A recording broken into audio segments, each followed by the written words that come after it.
Pardon, Cemal. Hoş geldin. Hoş bulduk. Bir şey alır mıydın? Tabii neler varmış? Hemen bakayım şuradan. Ya çok tatlı çocuk.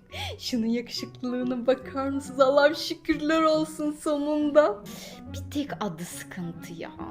Şimdi Cemal Türkmenistan'da kadın ismi ama neyse be önemli değil.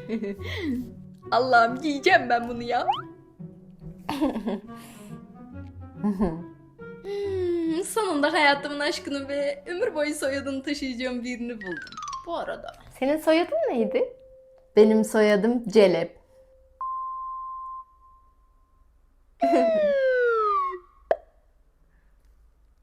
Ee, Pardon.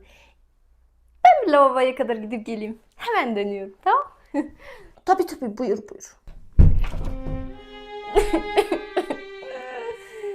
Allah'ım ne kadar şanslıyım ya. Tamam. Türkiye'de bu kelimenin anlamı hayvan alıp satan ya da kasap olabilir. Ama Türkmenistan'da hayat kadını demek. Ama çok yakışıklı. Başlarım şimdi senin yakışıklığını. Topla kendini. Gidiyorsun hemen ayrılıyorsun çocuktan. Ne diye ayrılacağım? Cemal, sana bir şey diyeceğim. Efendim canım.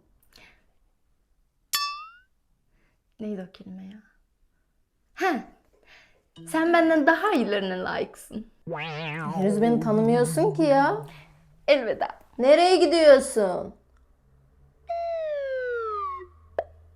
Anlamadım ki ben.